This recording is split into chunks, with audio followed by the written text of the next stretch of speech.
All right, so let's begin. All right, so let's see. Here we go.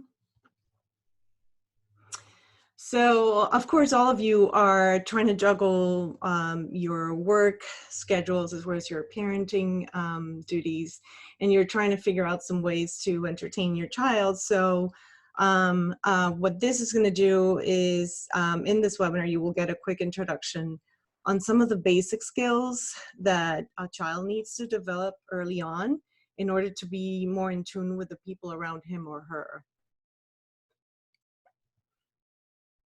So you're gonna learn ways to engage and play with your child in a more interactive way.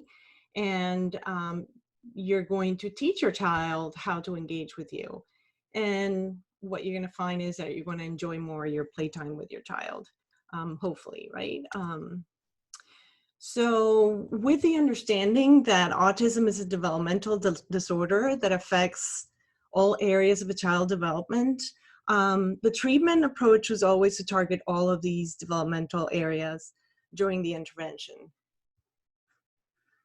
They would write objectives following the developmental sequence of typically developing peers, with the idea of targeting and writing those goals so that they would minimize those delays that were associated with autism.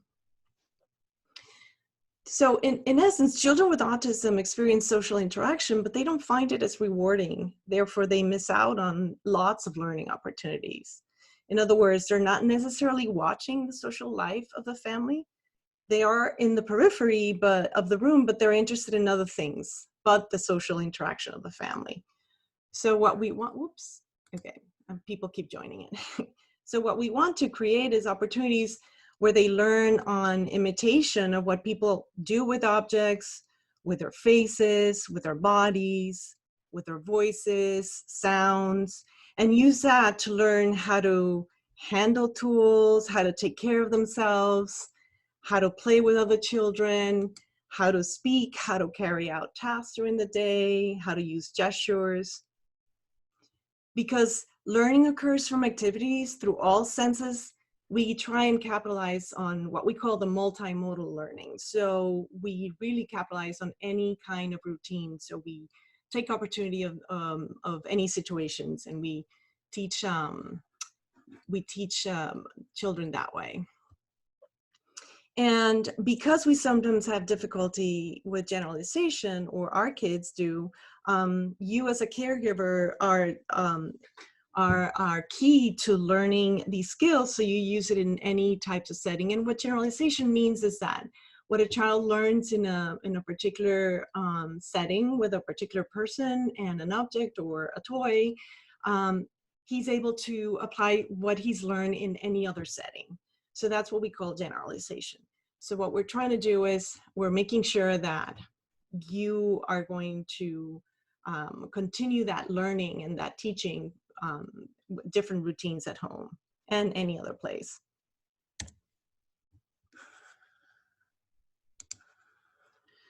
So the main goal is to bring toddlers with autism back inside the social circle of the family and increase their interest in social interactions. So what we want to is really focus on a few very important skills like imitation, joint attention, verbal and nonverbal communication, and play skills. So imitation is important because they can learn by observation. Joint attention, which is a skill that allows them to coordinate their back and forth communications with a person along with the object that they and the other person are sharing. It is a skill that's very important, and it's a very fast way for them to pick up on language and concepts about the object and the environment. So we want to target these skills early on. An example of joint attention is like if you see on that picture, you know, the child, let's say that an airplane passes by and the child points to it immediately. You know, the idea is for them to look at their caregiver or the parent, and then what the parent typically does is just to say, oh, the airplane flying, And so they would start to introduce language just by experiences like that. So if the child shares that experience, the parent has the opportunity to share that, and it's a teachable moment. With verbal and nonverbal communication, obviously these two are very important, not only verbal, but the nonverbal refers to their use of body language, their use of gestures to communicate. And we want to make sure that we worked on both kinds of communication. And we want to ensure that we target those in the first 5 years of life. So we fill in whatever gaps they have before they get bigger and before they go to school. And last but not least, play skills. These skills are learned from other people. And as we know, it is very affected in autism. So it is a critical learning tool for children in terms of peer relations. So we need to work with young kids with autism on how to play appropriately with toys and how to carry out symbolic play.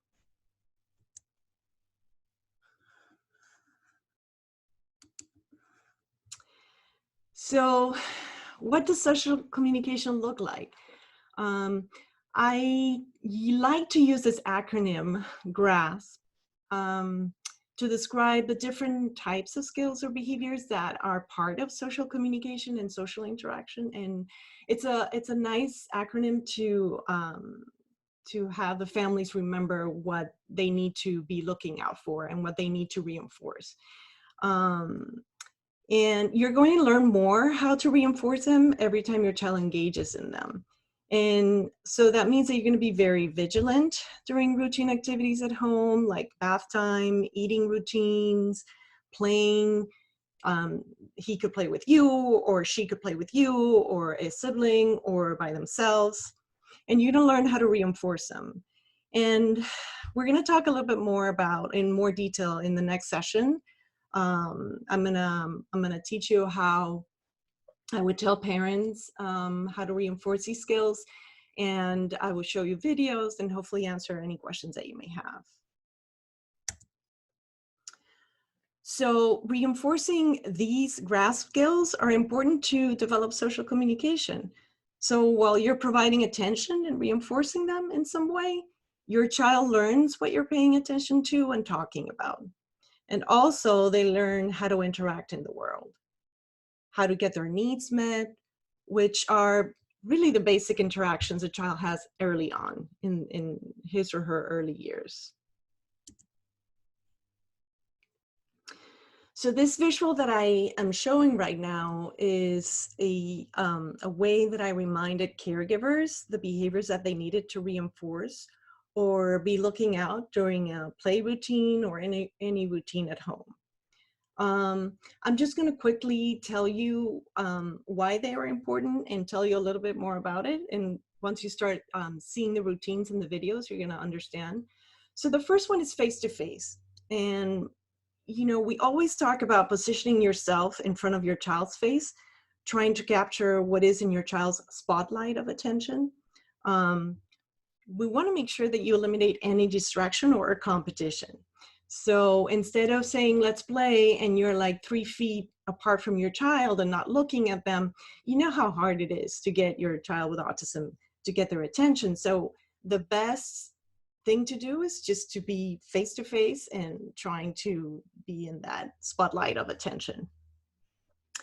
The next one is making sure that you have the toys available and ready to use. So it could be if you're before you begin playing a game, or it could be, you know, bath time or feeding time or getting ready time. So have things available. But if you're thinking about playing with your child, so you're going to figure out what the child likes. So observe your child and see what he prefers to play with.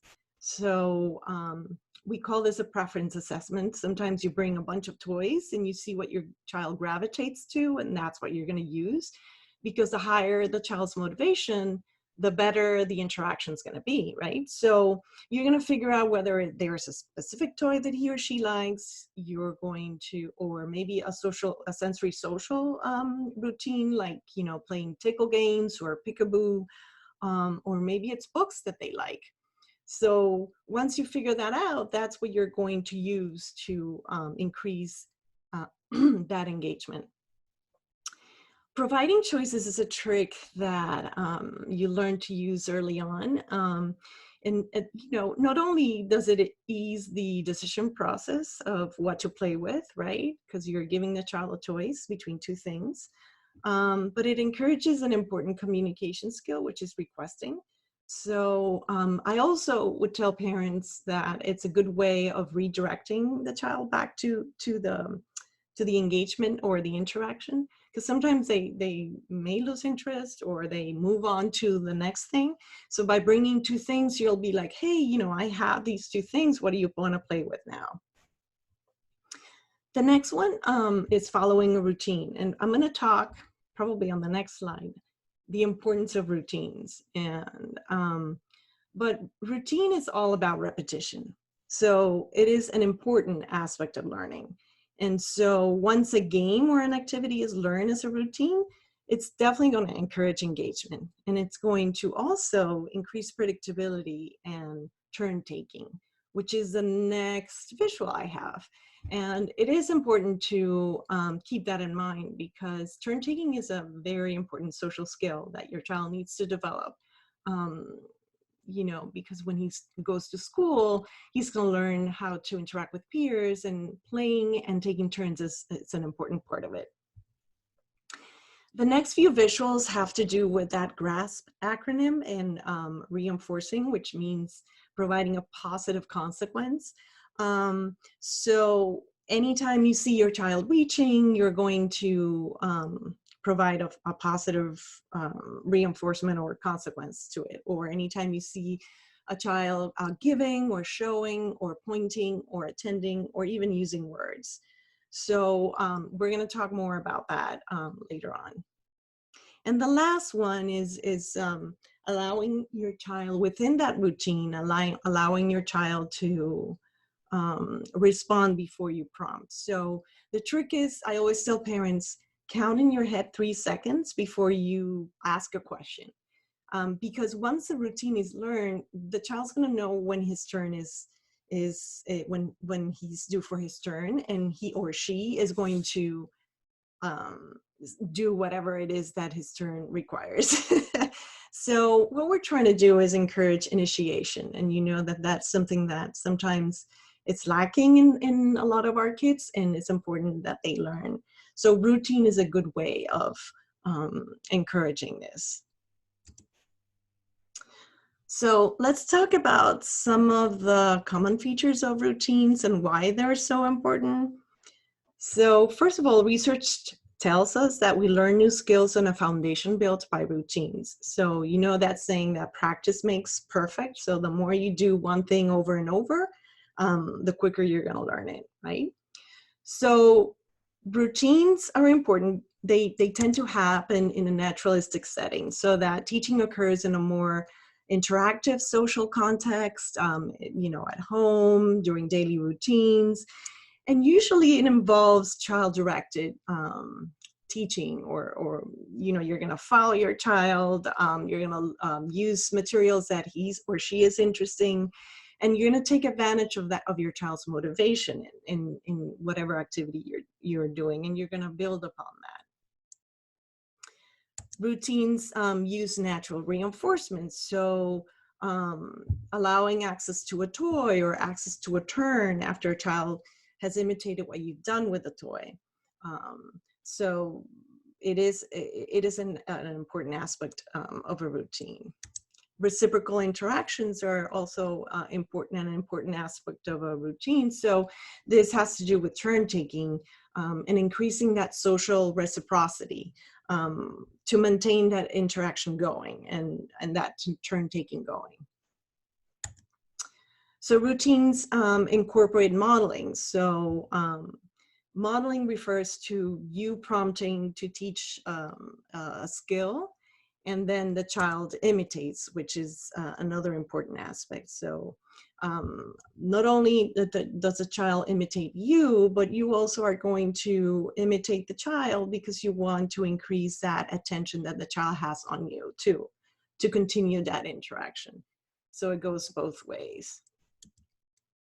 So routines are also repetitive and predictable, and that's really key.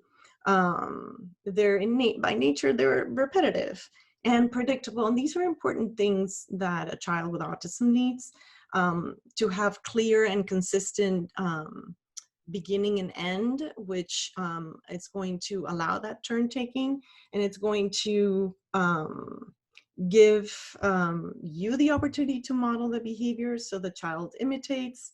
Um, it, it adds that predictability aspect that reduces anxiety because the child knows what's expected. And routines are easy and familiar. So, capitalize on your child's likes and follow his lead. And the last one, it's important. It has to do with waiting those 3 seconds. So once the routine is learned, you're gonna make sure that the child participates. So you're gonna wait those 3 seconds and to see before prompting, to see if the child gets to do the new skill. Sometimes I do this by just those Eric Carle books or the Brown Bear book. The Dr. Seuss books. They're very predictable and they're built on rhymes and routines and things repeat. So there's a reason for that. Parents, the child learns the book and they know what word to fill in, or they know what comes next. So that's why routines are important. So what I do in these situations is that I would start, the brown bear, or what would you, and then I would remain quiet and the child will finish the sentence. So this is part of like that turn taking, and that's why routines are important too. That's just an example. So a lot of your children are receiving therapy, whether right now with the quarantine, they're like probably doing it via telehealth. And others are going to your home. And we know that they're learning new skills with these therapies. They're learning new skills and routines, but they're limited to a set number of hours each week.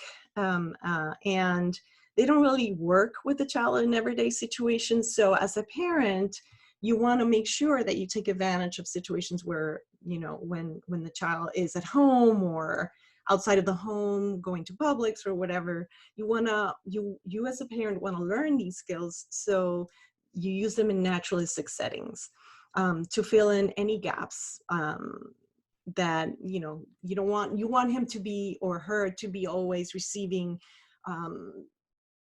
therapy, really.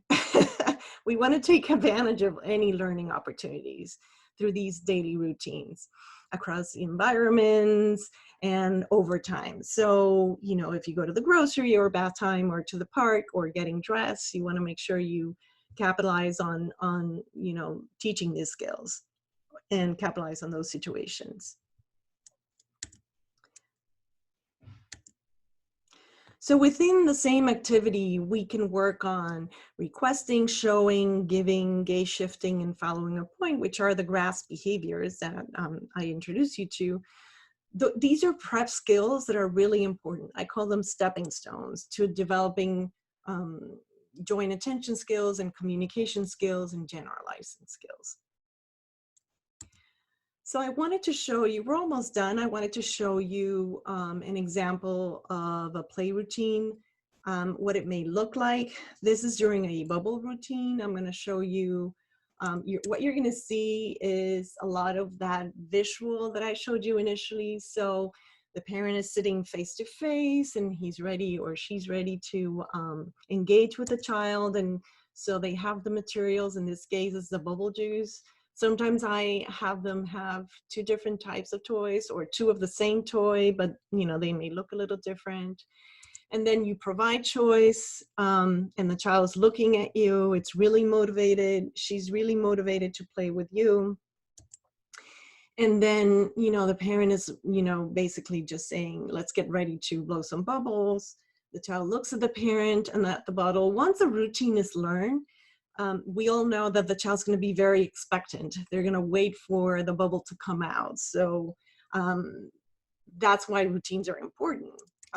So, you know, the parent starts the routine by exaggerating, you know, gasping or exaggerating their holding breath or puckering their lips or, you know, sighing very loudly, and the child's really expectant. And then before you blow, after a few turns, you are going to pause to see if the child does any way or, you know, uses any communicative way. It could be eye contact, it could be any nonverbal attempt by reaching or by looking at you to activate the toy or to blow the bubble. So this is a very simple way of, you know, explaining what a routine should look like. But you're going to repeat this over and over, and, you know, hopefully your child will be very motivated to engage. This is the one video that I wanted to show you. It just shows you a routine. On Monday, you're going to see very specific videos on each of the behaviors of the GRASP behaviors, but I wanted to show you this video of mom practicing a lot of the behaviors that I've taught her to do while playing with her daughter. She's playing, in this case, stacking cups or stacking blocks. Mom came in with really good skills, but one of her main complaints was that her daughter would prefer to play by herself and would not really engage with her, even though mom tried. So watch a routine and see if you can catch some of the things mentioned in the visual, like being face-to-face, turn taking, choices, having toys accessible, reinforcing pointing. So hopefully you can hear. You ready to play? Show me how you play stacking cups with Catalina. Which one do you want to play with? Cups or boxes? Boxes! Boxes! You want boxes! Okay, let's build a tower together, okay? Okay, let's do. Kata's turn. Put the blue on there. Good job! I like it. Now, my turn. Yellow. Now let's do. Kata's turn. Red. My turn is green. Good job! Which one do you want? Blue or yellow? Yellow. Yellow. Do you think yellow goes there? Okay, that's a nice try. My turn. My turn is blue. Now it's Kata's. Red, green, or red? Red. Red. Nice, Kata. Good job. My turn. My turn. Up, up, up. Almost. Try. Up. Let me help you. My turn. I want green. And it's your turn. Which one? Blue. 1, 2. We built the tower.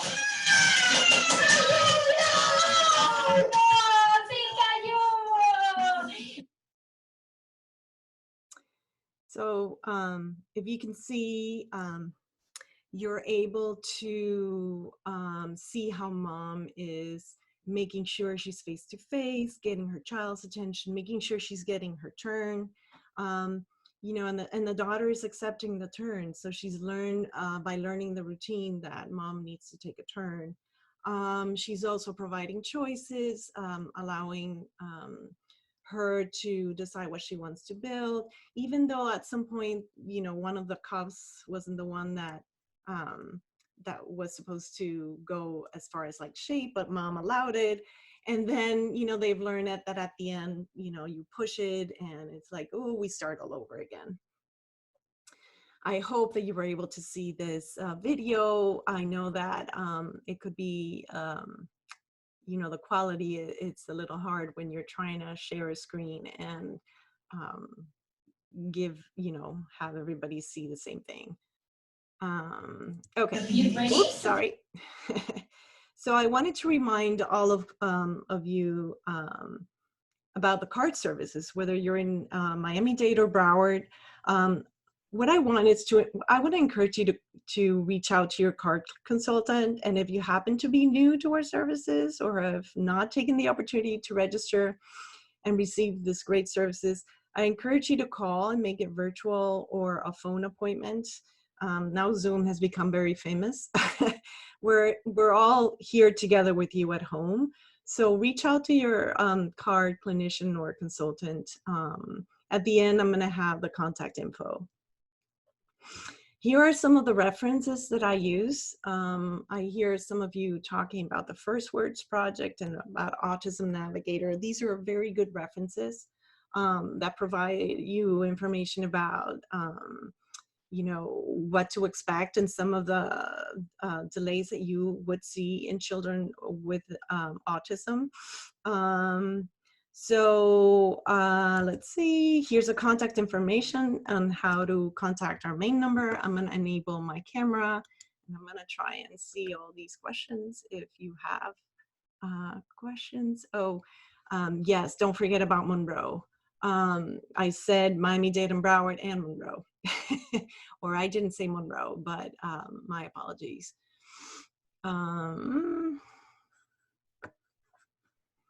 So if anybody has any questions, feel free to ask them. Please remember that on next Monday, I'm going to talk more specifically about the CRAS behaviors. I'm going to show more videos and I'm going to explain some more about how you can engage with your child.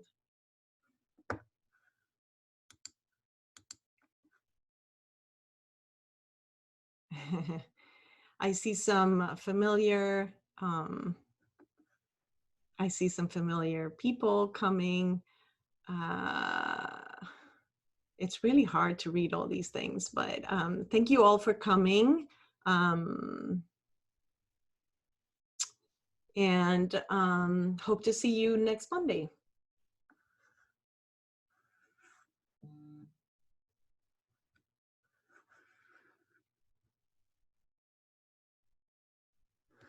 You're welcome. See ya on Monday.